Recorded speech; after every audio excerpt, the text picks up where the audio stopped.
আসসালামু আলাইকুম। মোহাম্মদ ইফতেখার আমন্ত্রণ জানাচ্ছি এনটিভির মধ্যাহ্নের খবরে। আসন্ন ত্রয়োদশ জাতীয় সংসদ নির্বাচনে মনোনয়নপত্র যাচাই বাছে রিটার্নিং কর্মকর্তাদের আদেশের বিরুদ্ধে করা আপিলের শুনানির শেষ দিন আজ। এদিন রাজধানীর আগারগাঁওয়ে নির্বাচন ভবনের অডিটোরিয়ামে শেষ দিনের আপিল শুনানি শুরু হয় সকাল 10টায়, চলবে বিকেল 5টা পর্যন্ত। এখন পর্যন্ত 400 জনের মনোনয়ন বৈধ ঘোষণা করেছে নির্বাচন কমিশন। বাতিল হয়েছে 200টি আবেদন, স্থগিত করা হয়েছে 30টি মনোনয়নপত্র।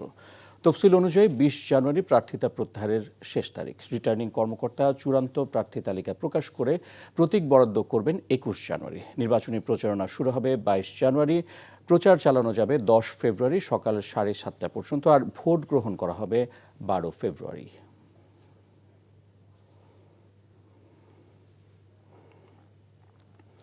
এ বিষয়ে আরও জানতে যাচ্ছি নির্বাচন কমিশন সচিবালয়ে, সেখানে আছেন স্পেশাল করেসপন্ডেন্ট ফাহাদ মোহাম্মদ, সরাসরি যুক্ত হচ্ছেন তিনি। ফাহাদ, আপিল শুনানির আজ শেষ দিন, কি তথ্য আছে আপনার কাছে? এছাড়া বিএনপি মহাসচিব মির্জা ফখরুল ইসলাম আলমগীরের সিইসির সাথে বৈঠকের কথা রয়েছে, সে সম্পর্কে কি জানেন আপনি?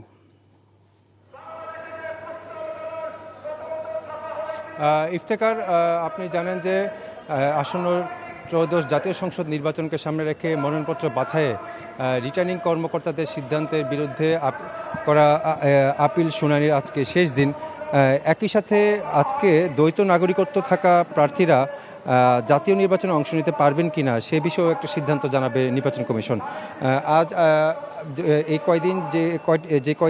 কয়দিনে যেগুলো আপিল হয়েছে, আজ সেই আপিল শুনানির শেষ দিন এবং আগারগাঁও নির্বাচন কমিশনের অডিটোরিয়ামে প্রধান নির্বাচন কমিশনার এম নাসিরউদ্দিনের সভাপতিত্বে সকাল 10টায় এই আপিল শুনানি শুরু হয়েছে এবং এটি চলবে বিকাল 5টা পর্যন্ত। এবং আপনি জানেন যে গতকাল আপিল শুনানির 8ম দিনে 112টি আবেদনের শুনানি গ্রহণ করা হয় এবং এতে 45টি আপিল মঞ্জুর করা হয়। এর মধ্যে মনোনয়নপত্র বাতিলের বিরুদ্ধে মঞ্জুর হয়েছে 43টি আবেদন এবং মনোনয়নপত্র গ্রহণের বিরুদ্ধে মঞ্জুর হয়েছে 2টি আবেদন। কমিশন 37টি আপিল নামঞ্জুর করেছে। এর মধ্যে মনোনয়নপত্র বাতিলের বিরুদ্ধে নামঞ্জুর হয়েছে 13টি আবেদন এবং মনোনয়নপত্র গ্রহণের বিরুদ্ধে নামঞ্জুর হয়েছে 24টি আবেদন। এবং আপনি যেটা বলছিলেন যে আজকে বিকাল 5টার দিকে বিএনপি মহাসচিব মির্জা ফখরুল ইসলাম আলমগীর তিনি নির্বাচন কমিশন ভবনে আসবেন এবং আমরা যেটুকু জানতে পেরেছি যে প্রধান নির্বাচন কমিশনার এম নাসিরউদ্দিনের সাথে তার একটি বৈঠক হওয়ার কথা রয়েছে। তো এই ছিল এখনকার সর্বশেষ অবস্থা। জানছিলাম প্রার্থীদের আপিল শুনানির খবর। ব্যালট পেপার নিয়ে শঙ্কা সহ কয়েকটি দাবিতে নির্বাচন কমিশন সচিবালয়ের সামনে অবস্থান নিয়েছে ছাত্রদল। আগারগাঁও নির্বাচন ভবনের সামনের সড়কে অবস্থান নিয়ে প্রতিবাদ বিক্ষোভ করছে ছাত্রদলের নেতাকর্মীরা। ছাত্রদল নেতারা অভিযোগ, নির্বাচন কমিশন একটি বিশেষ রাজনৈতিক গোষ্ঠীর আজ্ঞাবহ হয়ে কাজ করছে। নেতারা বলছেন, জবরদস্তিমূলকভাবে নির্বাচনের সিদ্ধান্ত পরিবর্তন এবং বিশেষ সেটআপের মাধ্যমে একটি নির্দিষ্ট ছাত্র সংগঠনকে সুবিধা দিচ্ছে কমিশন। এই প্রক্রিয়া জাতীয় নির্বাচনে বড় ধরনের কারচুপির নীল নকশা করা হচ্ছে বলে দাবি করেছেন ছাত্রদলের সভাপতি। বিভিন্ন শিক্ষা প্রতিষ্ঠানে নির্বাচনের পরিবেশ নষ্ট করা এবং ইসিতে বিশেষ রাজনৈতিক গোষ্ঠীর প্রভাব বিস্তারের প্রতিবাদে এই কর্মসূচি পালন করছে ছাত্রদল।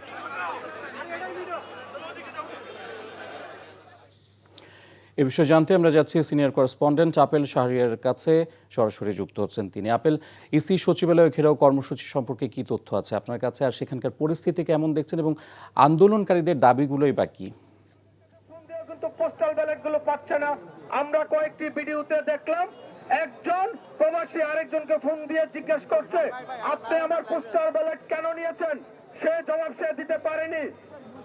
এই হচ্ছে বর্তমান নির্বাচন কমিশনের অবস্থা। আমরা একটা কথা বলতে চাই, কিছুদিন পর পর একটি নির্বাচন কমিশন ভবন ঘেরাও করেছে ছাত্রদল। সকাল 10টার দিকে তারা এই নির্বাচন কমিশন ভবনের সামনে এসে অবস্থান নিয়েছে। কয়েকটি দাবিতে তারা এখানে বিক্ষোভ করছেন। তার মধ্যে মোটা দাগে যে বিষয়টি তারা এখানে বক্তব্যে বলছেন, যে পোস্টাল ব্যালট যেটি প্রবাসীদের জন্য দেওয়া হয়েছে, সেখানে তারা দেখেছেন যে যেভাবে অর্থাৎ বিএনপির যে ধানের শীষ প্রতীকটি যেখানে রাখা হয়েছে একটি ভাঁজের মধ্যে, সেটি তারা বলেছে যে উদ্দেশ্য প্রণোদিতভাবে এটি করা হয়েছে এবং একই সঙ্গে নির্বাচন কমিশনে যারা এখানে দায়িত্ব পালন করছেন তাদেরকে সমালোচনা করছেন, অর্থাৎ একটি রাজনৈতিক দলকে সুযোগ সুবিধা দেওয়া হচ্ছে সেই অভিযোগ তারা করেছেন। একই সঙ্গে যে ছাত্র সংগঠন অর্থাৎ যে কেন্দ্রীয় ছাত্র সংসদ যে নির্বাচনগুলো হয়েছে বিভিন্ন বিশ্ববিদ্যালয়ে, সেখানেও অভিযোগ করেছেন নির্বাচন কমিশন পক্ষপাতমূলক আচরণ করেছে। এবং একই সঙ্গে জাতীয় নির্বাচন যতই ঘনিয়ে আসছে এবং একটি রাজনৈতিক দল যেভাবে প্রতিদিন নির্বাচন কমিশনে আসছেন এবং বিভিন্ন অভিযোগ দিচ্ছেন, সেইখান থেকেও কিন্তু তারা বক্তব্য বলছে এটি কোনোভাবেই কাম্য নয় এবং নির্বাচন কমিশন যাতে সঠিকভাবে দায়িত্ব পালন করে সেটি জানানো হচ্ছে। এবং এই যে আজকে ছাত্র দলের যে এই বিক্ষোভ অর্থাৎ যদি বলি যে অবরোধ কর্মসূচি তারা যেটি পালন করছেন, সেখানে তারা একটি কথা বলেছেন যে কোনোভাবেই যে অভিযোগগুলো তারা করেছেন সেগুলোর বিষয়ে যদি ব্যবস্থা না নেওয়া হয় তাহলে তারা এখানে অবস্থান করবেন। আমি কথা বলেছিলাম কেন্দ্রীয় ছাত্র নেতাদের সঙ্গে, তাদের এই যে অবরোধ কর্মসূচি যদি বলি বা ঘেরাও কর্মসূচি, সেটি কতক্ষণ তারা চলমান রাখবেন। তারা বলেছেন যে আজকে তারা সারাদিন এখানে অবস্থান করবেন, সেটি তারা এখান থেকে স্পষ্ট করেছেন। একই সঙ্গে আপনি জানেন যে আজকে বিএনপির মহাসচিব মির্জা ফখরুল ইসলাম আলমগীরও এই নির্বাচন কমিশনে আসার কথা রয়েছে, তিনি এসেও কথা বলবেন। অর্থাৎ এই আগামী নির্বাচনটা যদি সুষ্ঠুভাবে হয় সেজন্য যেসব পদক্ষেপগুলো নেওয়া দরকার সেটি নেওয়া হচ্ছে না, এই জন্য তারা ক্ষোভ জানিয়েছেন। এবং যে অন্য একটি রাজনৈতিক দলের যে ছাত্র সংগঠন তারা যেভাবে সামাজিক যোগাযোগ মাধ্যমে বিএনপিকে হেয় করে বিভিন্ন ধরনের বক্তব্য দিচ্ছে, প্রচার করছে, সেটি নির্বাচন কমিশন আমলে নিচ্ছে না বলে অভিযোগ করেছেন। এবং এরই মধ্যে কিন্তু কেন্দ্রীয় ছাত্র দলের যে সভাপতি সেক্রেটারি তিনি কিন্তু তারা কথা বলেছেন, তাদের একটাই স্পষ্ট বক্তব্য যে তারা নির্বাচন কমিশন যে ঘেরাও করেছে অবস্থান কর্মসূচি তারা চলমান রাখবে। জানছিলাম ছাত্রদলের নির্বাচন কমিশন ঘেরাও কর্মসূচির খবর। জুলাই গণঅভ্যুত্থানে রাজধানীর মোহাম্মদপুরে 9 জনকে হত্যার ঘটনায় ডিএসসিসির তৎকালীন মেয়র শেখ ফজলে নূর তাপস, জাহাঙ্গীর কবির নানক সহ 28 জনের বিরুদ্ধে আনুষ্ঠানিক অভিযোগ দায়েরের পর আন্তর্জাতিক অপরাধ ট্রাইব্যুনালের শুনানি শুরু হয়েছে। এ বিষয়ে আরও জানাতে সেখান থেকে সরাসরি যুক্ত হচ্ছেন আমাদের স্পেশাল করেসপন্ডেন্ট হাসান জাবেদ। জাবেদ, এই সম্পর্কে আর কি খবর আছে আপনার কাছে? ইফতেখার, 2024 সালের যে জুলাই আগস্ট আন্দোলন হয়েছিল সেই জুলাই আগস্ট আন্দোলনের 18 এবং 19 জুলাই মোহাম্মদপুরে এই 2 দিনে 9 জন ছাত্র জনতা হত্যার শিকার হয়েছিল এবং সেই 9 জনের হত্যার ঘটনায় আজকে ট্রাইব্যুনাল 1-এ আনুষ্ঠানিক অভিযোগ প্রসিকিউশনের পক্ষ থেকে জমা দেওয়া হয়েছে এবং সেই আনুষ্ঠানিক অভিযোগের উপর এখন শুনানি চলছে।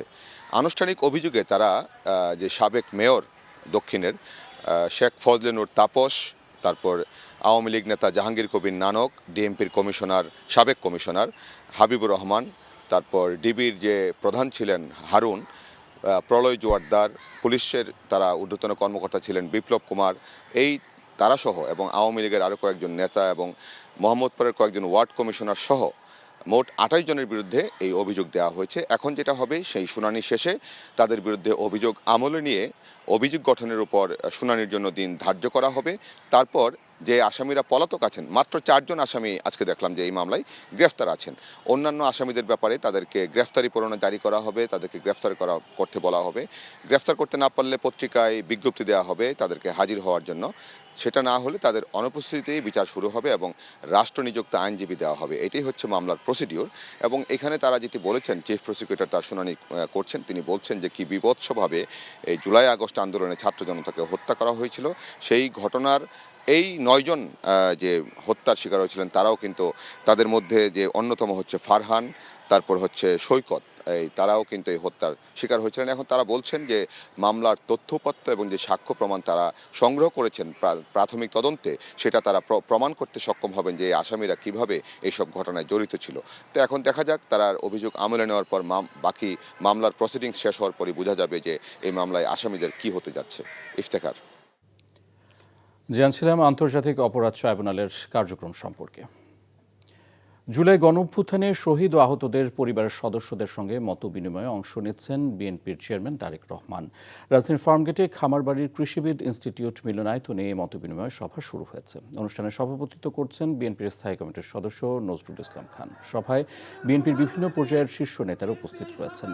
জুলাই গণঅভ্যুত্থানে অংশ নেওয়া যোদ্ধা এবং আহত ও নিহতদের পরিবারের সদস্যরা মতবিনিময় সভায় নিজেদের অভিজ্ঞতার কথা বলছেন। ফ্যাসিবাদ বিরোধী আন্দোলনের সে সময়ের দুর্বিষহ দিনের নির্যাতন, নিপীড়ন আর নির্বিচারে গুলি করে হত্যার কথা তুলে ধরছেন ভুক্তভোগীরা। মতবিনিময়ে প্রধান অতিথির বক্তব্য রাখবেন তারেক রহমান।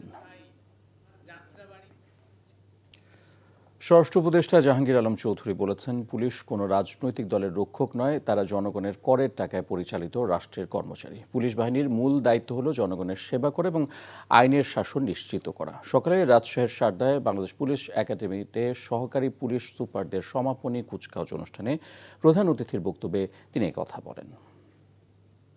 শতভাগ নিরপেক্ষতা সঙ্গে দায়িত্ব পালন করতে হবে।